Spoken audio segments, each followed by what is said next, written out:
Bonjour à tous, j'espère que vous vous portez bien et bienvenue dans notre troisième vidéo dans la série de développement full stack avec React et Express.js. Dans les cours précédents, nous avons démarré avec le front-end du React. Donc si vous regardez bien le YouTube, je vais vous montrer un peu. Dans notre chaîne, je pense que c'est le channel de Harala. Donc dans la chaîne YouTube de Harala Academy, bon, je sais pas si c'est ça ou pas. Bon, je vais essayer d'écrire pour voir. Bon, ça marche pas. Voilà, dans la chaîne YouTube de Harala Academy ici, vous allez voir les deux premières vidéos que nous avons fait. Donc la première partie est là, c'est le développement front-end. La deuxième partie, c'est le développement back-end. Non, c'est le développement front-end, deuxième partie. Ok. Pour aujourd'hui, nous allons travailler spécialement dans la partie back-end. Donc, nous allons démarrer avec le back-end. D'abord, le back-end, c'est quoi? Comme tous les sites internet, nous avons le back-end et le front-end. Le front-end, c'est ce que l'utilisateur voit. Donc, si je visite, par exemple, le site de Harala, ça, c'est le front. Ce que vous voyez ici. Ok? On est d'accord? Super. Quand on parle de back-end sur ce site, c'est peut-être les données. Par exemple, si je clique sur cours, ces données, ces cours viennent d'où? Il y a une base de données, il y a aussi un langage back-end qui permet de récupérer tous ces cours et de les envoyer au niveau du front pour que le front-end affiche les cours. Un autre exemple, par exemple, si je viens ici et essayer de me connecter avec de mauvais identifiants, je clique là, je me connecte, il y a un message qui s'affiche, information incorrecte. Cette vérification-là, c'est le back-end qui le fait. Donc ça, c'est très important de comprendre cette notion avant d'avancer sur le cours. Ok. Pour le front-end, on utilise spécialement HTML, CSS et souvent JavaScript et des frameworks comme React, Angular ou Vue.js. Pour le back-end, ce qu'on fait d'habitude, c'est d'utiliser un seul langage de programmation. D'habitude, on n'utilise qu'un seul langage. Donc, on peut utiliser par exemple JavaScript avec Node.js. On peut utiliser PHP. On peut utiliser aussi un framework comme Laravel. On peut utiliser Python avec comme framework Django ou Flask. On peut utiliser aussi Java avec Spring ou Spring Boot. On peut utiliser aussi C# avec .NET ou un autre framework comme ça. Voilà. Voici une image illustrative du back-end. Voilà, suivez bien. Nous avons une base de données qui est là. Nous avons aussi un media storage, c'est-à-dire un stockage de médias. Médias, ça peut être des vidéos, des images, de l'audio. Donc, comment ça se passe? On a une application mobile ici et une application web. Bon, une application web, c'est comme le site de Harala. Hein. Okay. Une application mobile, c'est des applications mobiles que vous téléchargez depuis depuis Play Store ou Apple Store. Ok, donc ici l'application mobile c'est ouvert. Ensuite, il a besoin d'accéder aux données. Imagine le site de Harala, l'application mobile a besoin d'afficher la liste des cours.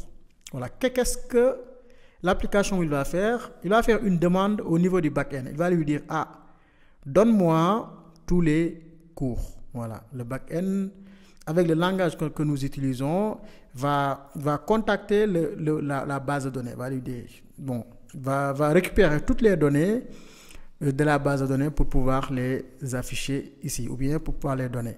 Donc, une fois les données sont venues, l'application mobile ou l'application mobile les affiche directement. Ok, tout ça, on va aller voir en pratique. Ne vous paniquez pas, surtout pas. Ok. On va faire un peu ça. Ok. Donc là, pour le back-end ici, on va utiliser Node.js et qu'est-ce qu'on dit? Et Express.js. Ok. Donc on va utiliser Node, Express.js. Voilà. Express, c'est une infrastructure web, qui est très légère, qui est aussi très simple, très rapide pour faire des applications. Ok. On peut utiliser Node.js directement, mais on sera obligé d'écrire beaucoup de code. Express a déjà intégré Node sur son système et il est basé sur Node.js d'ailleurs. Donc, ça va nous faciliter la tâche.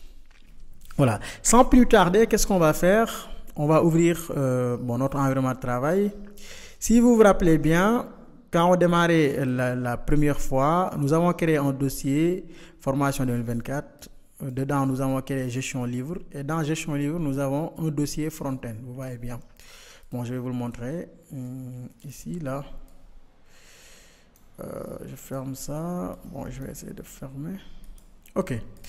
Donc, ici, je vais venir dans... Est-ce que desktop? Non, project. Formation 2024. Voilà, il y a le dossier gestion livre. Donc, ici, qu'est-ce que je vais faire? Je vais créer un autre dossier que je vais nommer backend. OK. Bon, vous pouvez le faire avec le terminal. Par exemple, ici, bon, on peut venir dire mkdir backend. Ça dépend de vous. OK. Mais moi, j'ai déjà créé le dossier. Donc, si je fais ls, si vous êtes sur Windows, vous pouvez faire dir, dir. OK. Si vous êtes sous Windows. Mais pour ceux qui sont sur un système Unix, soit MacBook, Mac OS ou Linux, vous pouvez faire ls. OK. Donc, je vais entrer dans backend comme ça, là. Voilà, je suis entré dans backend, il n'y a rien dedans. Donc, pour vous confirmer ça, je vais ouvrir le dossier backend sur VS Code. Donc, je vais l'ouvrir sur VS Code. OK. Voilà, comme vous le voyez, il n'y a rien ici. Est-ce qu'on est d'accord? Jusque-là, vous me suivez. C'est bon. Donc, il n'y a rien, le dossier est vide. Donc, qu'est-ce qu'on va faire? On veut travailler sur un projet Express. Pour travailler sur un projet Express, vous avez besoin déjà d'initialiser un projet. Donc, pour initialiser un projet, il y a différentes possibilités. Il y a ce qu'on appelle Express Generator, bon, que vous pouvez utiliser. Bon, attends, je fais ça ici, là. Bon, il y a Express Generator, voilà, qui est un générateur. Donc, vous pouvez l'utiliser, ça dépend. Mais pour ce projet, on ne va pas l'utiliser, OK? Vous pouvez l'utiliser, il va générer un projet, il va créer les routes, il va créer les views, tout ça automatiquement. OK. Nous, qu'est-ce qu'on va faire? On va utiliser npm directement, on va mettre npm init. Voilà. Suivez bien, on a mis npm init. Entrée. Il va nous poser quelques questions. Voilà, voici le nom du package. Bon, c'est le nom du projet. On va mettre backend, c'est bon. La version, c'est 1.0.1, mais c'est sûrement 0.0.1, mais on va laisser comme ça. Ou bien, voilà. La description, bon, application de gestion de livre. Donc, je vais mettre ça. Entry point, c'est-à-dire quel est notre fichier principal. Donc, au lieu de index, je vais mettre app.js. Donc, ou bien, je vais laisser index pour que vous ne vous perdez pas. OK. Bon, test commande, il n'y en a pas. Guide repository, il n'y en a pas. Keyword, bon, je ne vais pas mettre. Auteur, je vais mettre Harala. OK. License, bon, pas besoin de mettre. OK. Il nous demande, est-ce que tout est OK? On peut dire yes, oui. Cette commande, npm init, va générer ce fichier, package.json, comme vous le voyez. Voilà, vous voyez très bien. Voilà, il a généré ce fichier. Ce fichier package.json. Package.json, comme vous le savez, sur du JavaScript, il y a ce qu'on appelle des packages, c'est-à-dire c'est des librairies ou bien c'est des codes sources que d'autres développeurs ont déjà développés, que vous avez besoin d'utiliser pour faire tout ce que vous voulez. Ces packages, on les trouve où? Il y a une repository qu'on appelle npm.js, ici. C'est npmjs.com. Ici, tout type de package, vous pouvez le trouver ici. Tout. Tout ce que vous voulez faire, vous pouvez venir ici et rechercher le package. Par exemple, Express, il est là et même. Si on clique Express et on recherche ici, voilà, je clique sur recherche.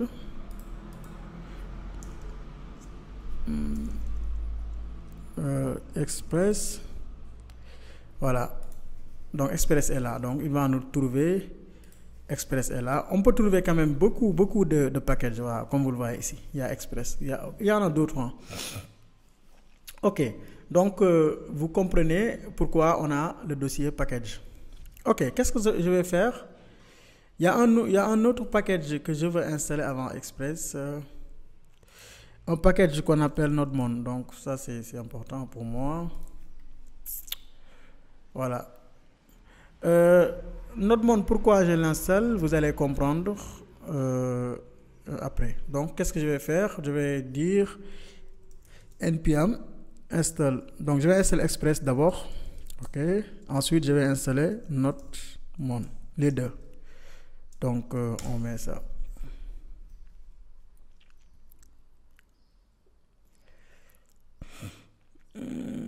On va attendre un peu. Voilà, c'est bon. L'installation s'est bien passée.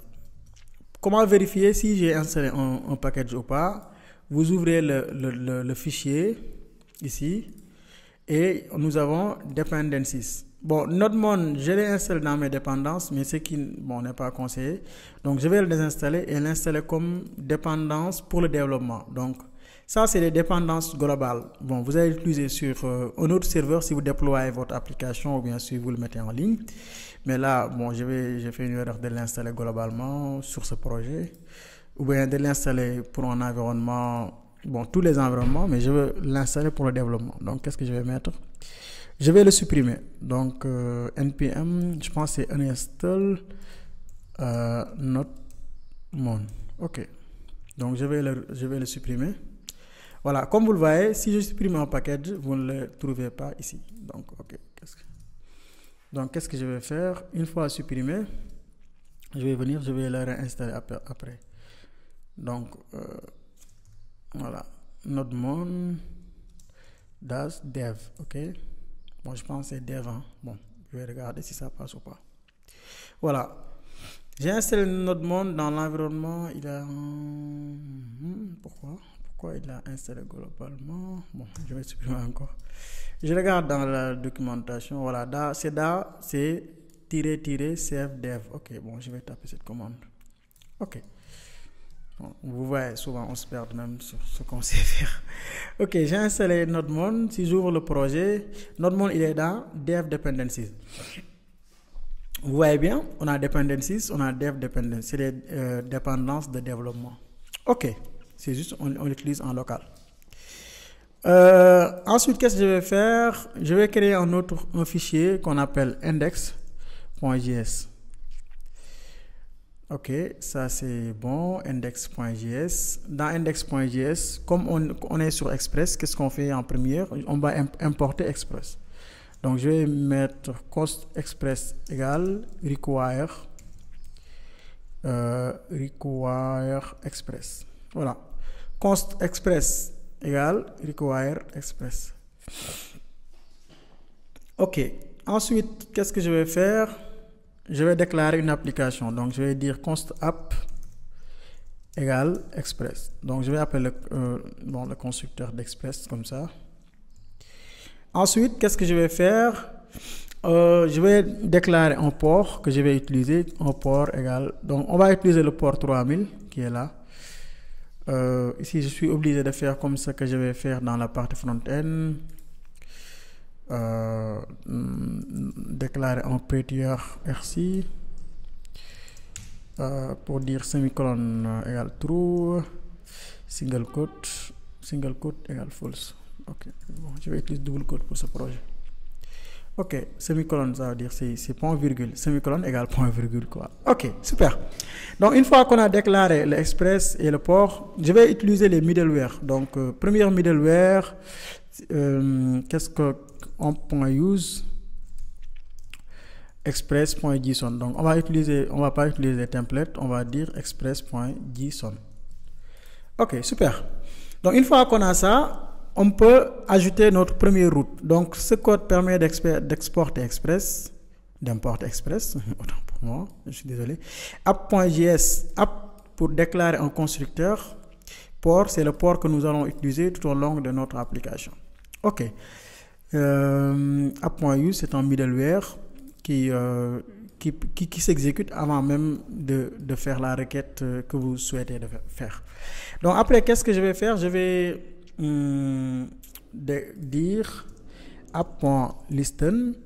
On va demander à l'application d'écouter au port. Voilà, le port que nous avons là-bas. Ensuite, on va retourner une fonction qui nous permet de dire l'application est démarrée sur tel port. Ok. console.log. L'application a bien démarré au port, sur le port, pas 3000. Bon, je vais enlever ça. Espace, je vais dire plus port, comme ça. Ok. Donc, une fois qu'on a ce code, on peut démarrer le projet. Ok. Donc, je vais démarrer. Pour démarrer le projet, vous allez faire notre app.js. Ok. Vous voyez, on est backend ou pas? Not cannot find module app.js. Voilà. Ah bon, c'est normal. On a mis index.js. Ok. Not index. Ça, c'est le nom de votre fichier qui est là. C'est index. Ok. Voilà, l'application a bien démarré sur le port 3000. Donc là, si vous ouvrez votre navigateur, ici, si vous ouvrez votre navigateur et vous vous rendez sur localhost 3000, voici cannot get, parce que l'application a bien démarré. Bon, la preuve, si je ferme l'application, j'exécute ici, vous avez this site can't be reached. Donc ça veut dire ça n'existe pas. Donc, comme vous le voyez, le problème, vous allez le constater, à chaque fois qu'on fait des modifications, on est obligé de mettre notre index.js. On peut éviter ça en faisant quoi? Par exemple, npm star. Donc, on peut avoir npm star. Donc, pour ça, qu'est-ce que je vais faire? Je vais déclarer, au lieu de test, je vais enlever cet script. Et je vais utiliser nodemon. Donc, on va utiliser nodemon index.js. C'est nodemon qui... pourquoi nodemon déjà? Comme vous le voyez, à chaque fois qu'on fait des modifications, on est obligé d'arrêter le serveur et de le redémarrer. Donc, nodemon nous facilite la tâche de ne pas faire ça, de venir directement démarrer l'application. Voilà. Donc, pourquoi moi je préfère qu'on utilise quand même nodemon. Ok.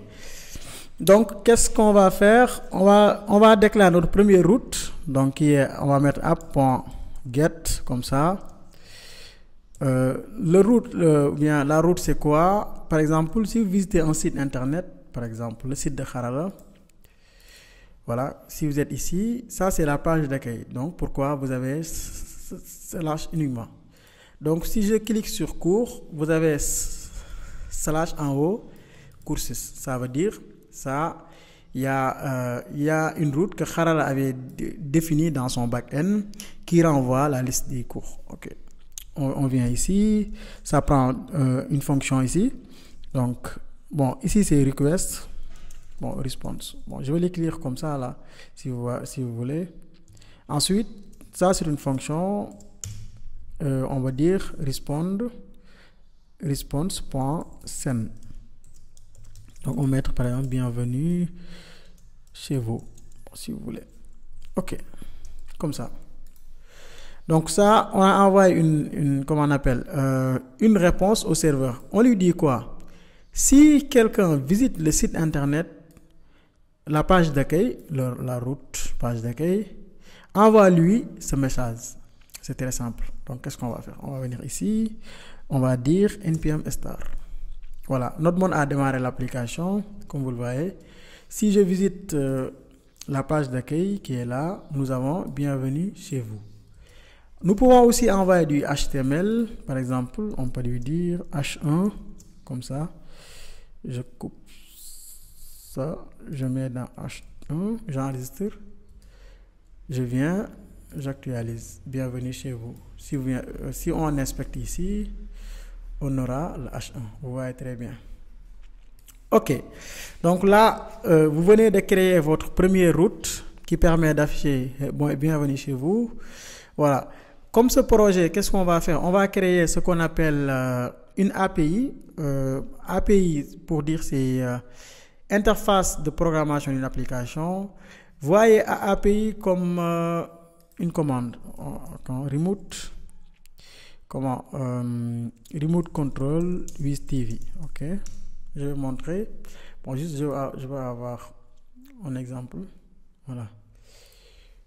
Je vais ouvrir ça ici.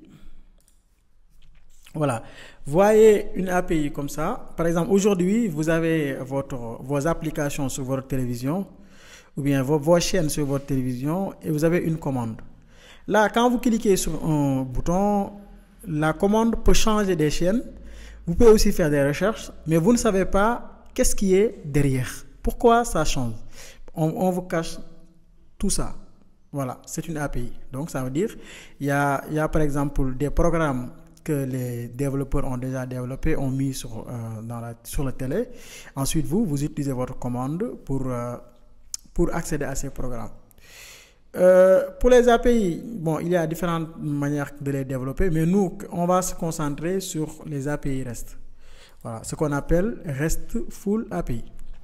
Les API REST, ça renvoie d'habitude du JSON.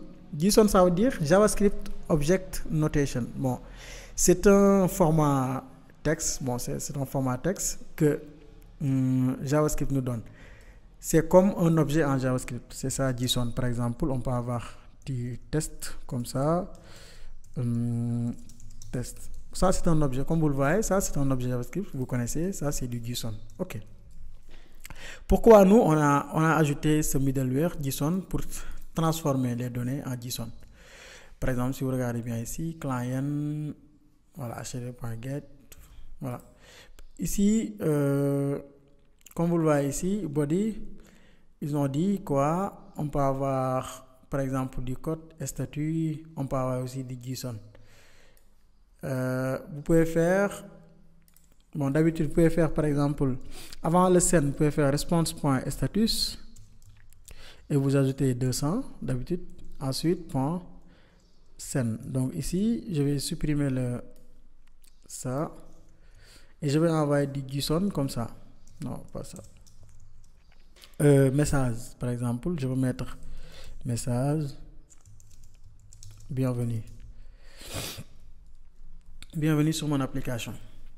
Donc, l'avantage de notre monde, vous voyez très bien, à chaque fois qu'on fait des modifications, notre monde démarre automatiquement l'application. Vous voyez? Je vais venir ici, sur la page d'accueil, si j'actualise, voici ce que j'ai. OK. Voilà, vous voyez très bien ce que je viens de dire du JSON.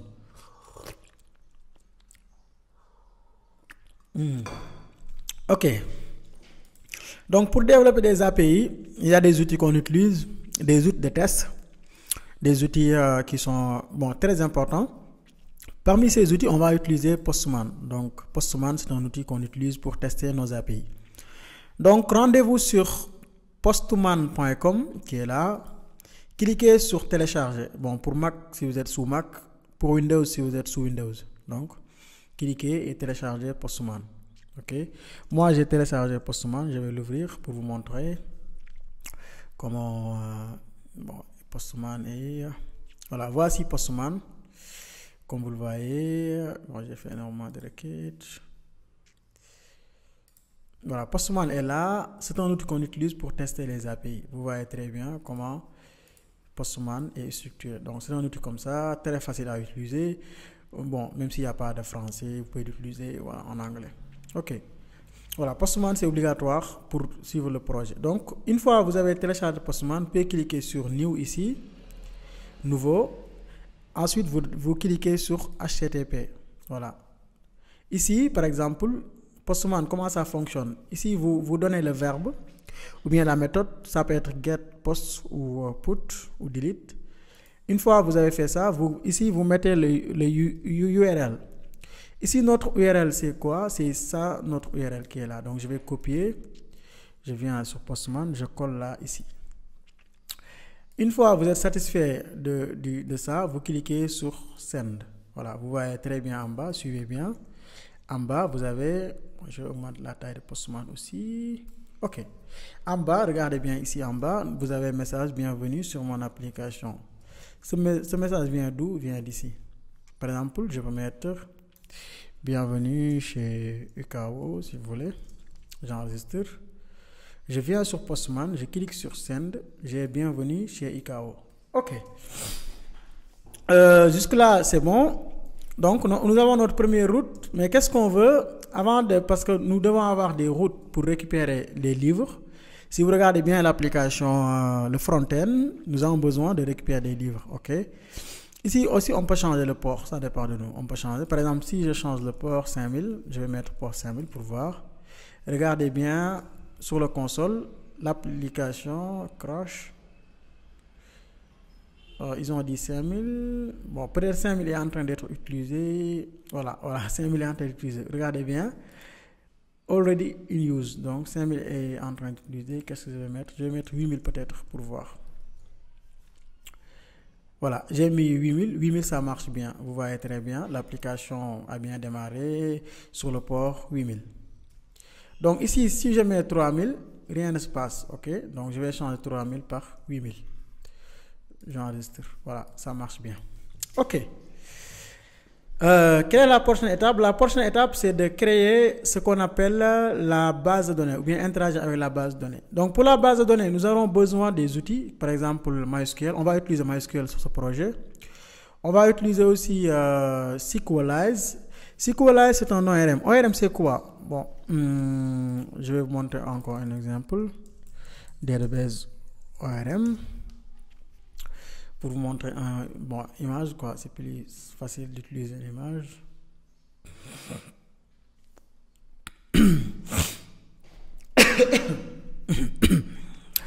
Ok, voilà, imaginons, bon, cette image c'est un peu explicite, je pense, hein. C'est petit. Bon, je regarde notre, ok, ici, pour voir. J'ai besoin d'une image de haute qualité, mais bon, il n'y a pas de souci. Donc, imaginons, vous avez votre base de données MySQL, ok, sur PHPMyAdmin. Pour accéder aux données, vous avez deux choix. Vous pouvez par exemple faire, imaginons on a une table livre et on veut récupérer les livres. Bon, ok, bon, je vais noter ça ici. Table livre, comme ça. Et vous voulez récupérer les livres. Qu'est-ce que vous faites? Vous allez faire select all from livre. Ça c'est SQL. Donc vous faites ça, c'est SQL. Ok, c'est possible. Ok. Avec un ORM, bon, il est en train de me connecter. Non, j'ai pas besoin de faire ça. Supprime ça. Donc avec les ORM, qu'est-ce qu'on fait? Au lieu de select all from SQL, on va récupérer les données sous forme d'objet. Donc, qu'est-ce qu'on fait? On peut mettre livre.all comme ça. Ou bien livre.findAll. Voilà. Pourquoi on vous dit d'utiliser des ORM souvent? Bon, il y a des avantages et des inconvénients. Ça veut dire, select all, c'est plus rapide, mais l'un des inconvénients, c'est que c'est comment on appelle, c'est vulnérable pour ce qu'on appelle SQL injection. Donc on peut injecter des codes qui ne sont pas bons et votre serveur peut tomber à tout moment. Ok, donc une base de données relationnelle qu'on transforme en objet. Pour les ORM, on va utiliser SQLize. Ok, pour pouvoir l'utiliser, qu'est-ce qu'on fait? On l'installe ici. Donc, on regarde la documentation. Bon, on peut cliquer sur Get Started. Ici, on installe SQLize, mais je peux utiliser MySQL. Donc, on descend jusqu'en bas. Il a dit MySQL 2. Donc, qu'est-ce qu'on fait? On va installer SQLize et MySQL 2.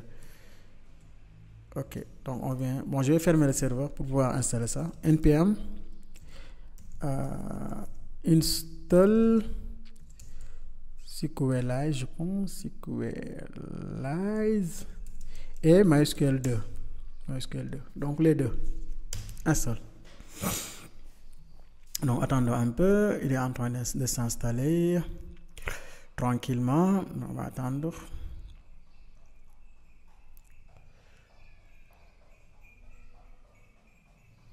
C'est bon, voilà. L'installation s'est bien passée, voilà, comme vous le voyez. Je vais redémarrer encore l'application avec npm start. Donc, qu'est-ce qu'il nous dit si l'application est bien installée? On vient dans package.json, on regarde, il y a MySQL 2, il y a SQLize, la version 6.3. Donc, qu'est-ce que je vais faire? Je vais créer un fichier que je vais nommer SQLize.js. Voilà, SQLize. Bon, je ne sais pas si j'ai bien nommé SQLize.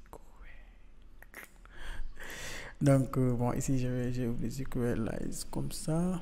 Bon, ok. Si j'ai bien prononcé ou pas, bon. Il n'y a pas de souci. Donc, qu'est-ce que je vais faire? Je vais importer le SQLize. Donc, je vais dire const SQLize égale require SQLize. Donc, const SQLize. Ça, c'est le constructeur. Ça, c'est la librairie ou bien le package SQLize. Comme je vous ai dit, pour tous les packages, je peux venir ici. Par exemple, si je recherche ici SQLize, je vais trouver SQLize. Il est là. Voilà, voici SQLize. Voici la documentation. Vous pouvez regarder pour comprendre comment l'installer. OK. SQLize, je viens d'exporter. Qu'est-ce que je vais faire? Je vais déclarer une autre variable qui nous permet de se connecter sur la base de données. Donc, on va mettre const SQLize égale. Ensuite, on va l'instancier new SQLize. OK. Donc, ça, c'est notre variable. Ça, c'est la classe qui est là. OK. On va l'instancier. Une fois qu'on a mis ça, qu'est-ce qu'on fait? Première étape, on va donner les informations de la base ici. Voilà. Ici, tout le temps, c'est nom de la base. Nom de la base, on met ici. Ensuite, nom de la base donnée. Deuxième partie, c'est le nom de l'utilisateur. Ici, nom de l'utilisateur de la base de données. Là, c'est le mot de passe de la base de données. Ensuite, on fait comme ça. Pour dire qu'on utilise le lot, donc on peut mettre ici lot que nous avons, qui est localhost. Voilà. Ensuite, on met le dialecte. Donc ici, on met host. On a localhost. Localhost, virgule, dialecte. Donc, on lui dit quel dialecte qu'on utilise. Dialecte, MySQL. OK. Donc, ici, vous mettez le nom de votre base de données. Ici, le nom d'utilisateur. Ensuite, le mot de passe. Nous allons y revenir. Une fois que vous êtes satisfait de votre configuration, vous exportez ça. Donc, on va exporter SQLize qui est là. Voilà. Donc là, ça nous permet d'utiliser SQLize, de se connecter à la base de données. Si vous vous rappelez bien, nous n'avons pas encore de base de données ni de notre utilisateur. Donc, on va chercher ces informations. Pour les chercher, on va utiliser XAMPP ou MAMP. Donc, vous installez XAMPP ou bien vous installez MAMP ou un autre outil. Moi, je vais utiliser MAMP. Bon, je suis sous Mac quand même. Je vais utiliser MAMP. MAMP qui est là. Donc, je vais le démarrer. Donc, attendez un peu. Bon, ça prend un peu de temps souvent, mais bon, on va attendre. On va prendre quelques heures.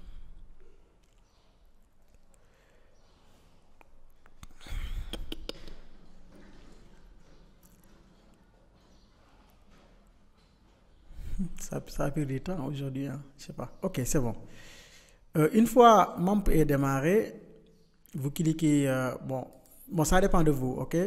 Localhost /. Moi, ce que je veux, c'est d'accéder à phpMyAdmin. C'est juste ce dont j'ai besoin. Donc, voici phpMyAdmin. C'est un outil qui permet de gérer des bases de données MySQL, OK? Donc, qu'est-ce que je vais faire? Je vais cliquer sur New ici. Vous voyez bien? Ici, si vous regardez bien, nous avons un serveur qui est localhost. Nous avons aussi le port qui est là. Vous voyez bien le port? 88.89 pour moi. Donc, qu'est-ce que je vais faire ici? Normalement, SQLize, ça prend quoi? Le port, on va regarder ici, dans leur documentation. Où est-ce qu'on peut mettre le port? Ils ont dit ça. MariaDB, dialecte.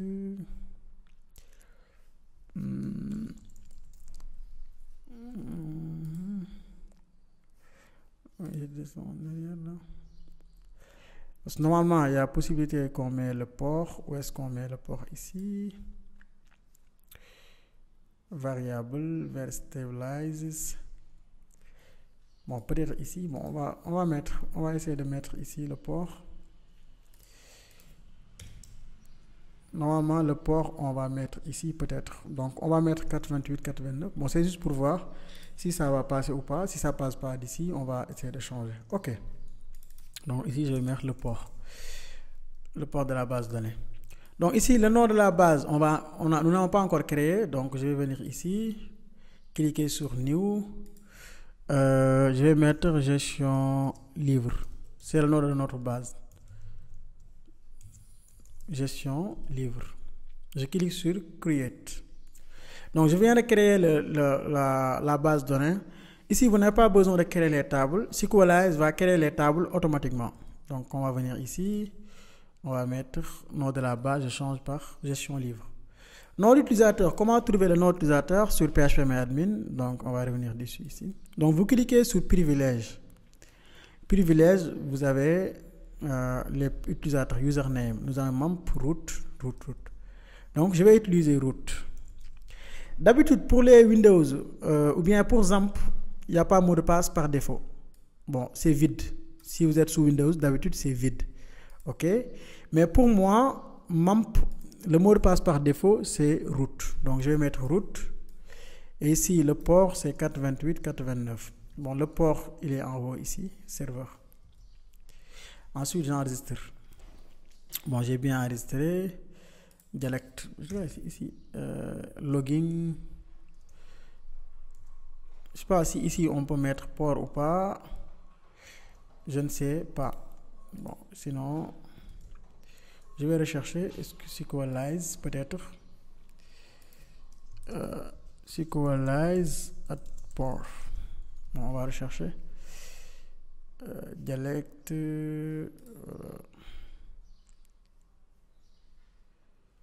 Dialect options. Connect timeout. Bon, peut-être.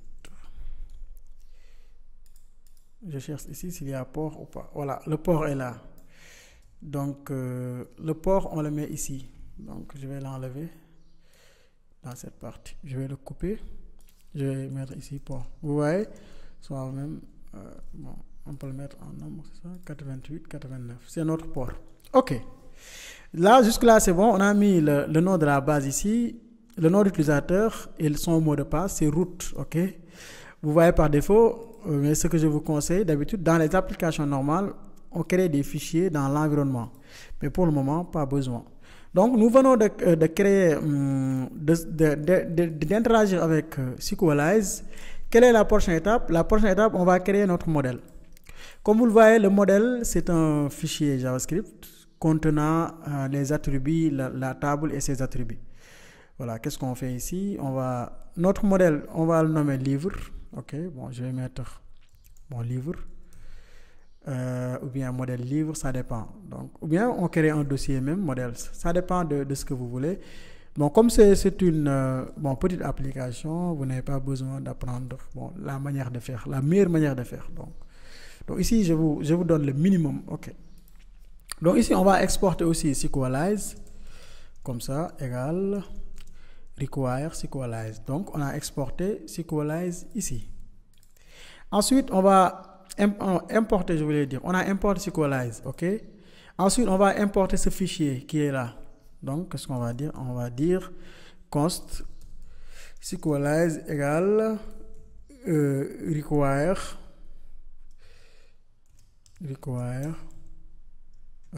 SQLize qui est là.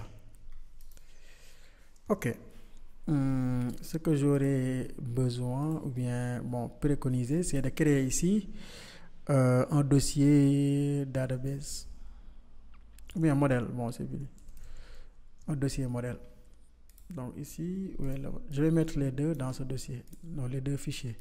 Livre et SQLize, je vais les déplacer ici. Ok. Voilà, ça c'est bon. Donc j'ai déplacé les deux ici. Ensuite, qu'est-ce que je vais mettre? Je vais définir les classes. Donc tout ce que je vais faire ici, si vous regardez, ils sont dans la documentation. Par exemple, si vous cliquez sur modèle basics ici, donc vous avez comment on définit un modèle. Donc voici un exemple de modèle. Vous voyez. Donc on exporte d'abord, on se connecte. Voilà, voici SQLize. On peut utiliser ce syntaxe ici. On va copier, on colle ça ici. SQLize data type. Ok. Qu'est-ce qu'on va faire ensuite? sequelize.define. Ok, donc on va faire ça, on va dire const livre égale sequelize.define. Vous voyez, nous avons sequelize.define. Ici, on donne le nom de notre table. On va mettre livre, c'est le nom de notre table. Ensuite, on va faire un objet comme ça. Voilà. Point virgule. Donc, dans cet objet, on va mettre les champs de notre table. Par exemple, bon, je vous le montre sur phpMyAdmin. Si vous avez votre bibliothèque ici, vous allez cliquer sur ici le nom de la table. On peut mettre livre. Ensuite, on met nombre de colonnes, les colonnes. Ensuite, on clique sur create. Vous voyez? Voilà. Nous, on ne va pas faire ça. On va le faire automatiquement ici. Donc, première colonne, c'est notre ID. Bon, il m'a fait une proposition. Data type, bon, point integer, c'est-à-dire c'est un entier. Autre incrément. Je vais vous montrer ça sur MySQL ici. Par exemple, si je mets le nom livre ici. ID. Bon, si je mets ID.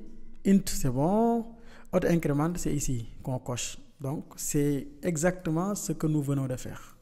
Primary key, il est là. Primary key. C'est bon? Jusque-là, je pense que c'est clair. Après l'ID, on va mettre le titre de notre livre qui est chaîne de caractères qui n'accepte pas une valeur nulle. Alors, nulle, false. OK? Pour le titre, si on le modélise ici, on peut mettre titre. On change ici par varchar. Bon, on peut délimiter. Nul, non. Vous ne cochez pas ici parce que c'est pas nul. OK. Ensuite, auteur, on fait la même chose que titre. Hein. Auteur, c'est la même chose que titre. Chaîne, alors nul, false. Voilà. Donc, vous pouvez ajouter d'autres attributs ou bien ajouter tout ce que vous voulez ici. Ça dépend de vous. Une fois que vous êtes satisfait de ce résultat, qu'est-ce qu'on va mettre? On va mettre module.export égale livre. Donc, on va exporter livre. Bon, c'est quoi là? On n'a pas besoin. On enlève ça. On enregistre. Donc là, si on revient dans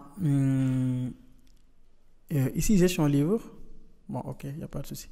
Ici, les tables sont vides. Regardez bien ici. No table found in database. Ça, c'est très important. Parce que c'est Sequelize qui va créer les tables automatiquement. Donc, une fois qu'on a défini notre modèle ici, qu'est-ce qu'on va faire? On va demander à Sequelize de synchroniser le modèle que nous avons ici avec notre table de la base. Donc, qu'est-ce qu'on fait? On le fait depuis la page ici. On le fait ici. OK. On va d'abord exporter ici les deux. Par exemple, le livre. Bon, qu'est-ce qu'on fait ici? On va d'abord dire const Sequelize égale require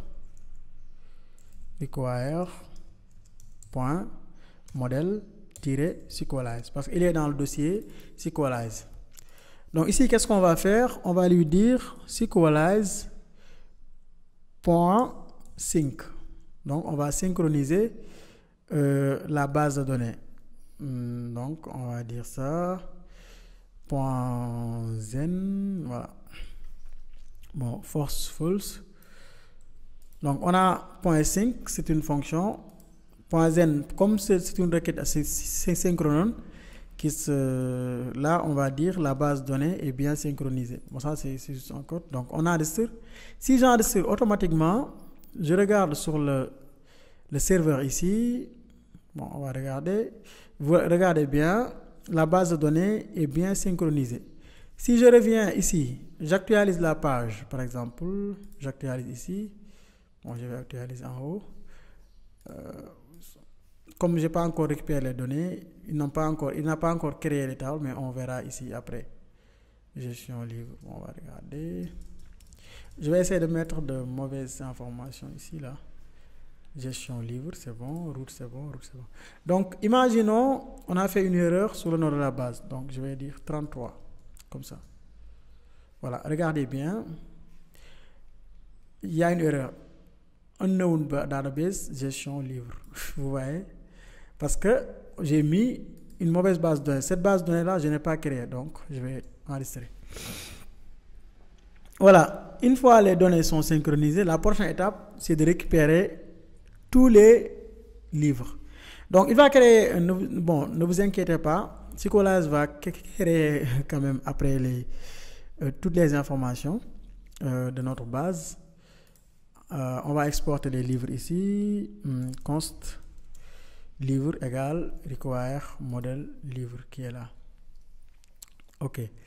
Donc, on n'a pas encore utilisé livre parce qu'après, on va utiliser pour récupérer tous les livres, ensuite les afficher. Mais pour le moment, on se limite sur cette partie. J'espère que vous avez beaucoup appris dans ce cours. La vidéo commence à tirer en longueur. Pourquoi je vais me limiter là aujourd'hui. Et ce que je vous demande, c'est de faire un contrôleur ici pour récupérer la liste des livres. Par exemple, ici. Récupérer tous les livres. Donc, je vous demande quand même, je vous supplie même de faire ça. Donc, écrivez ce code, envoyez-moi un message sur WhatsApp pour me dire que vous arrivez à récupérer tous les livres avant le prochain cours. Merci beaucoup et à la prochaine.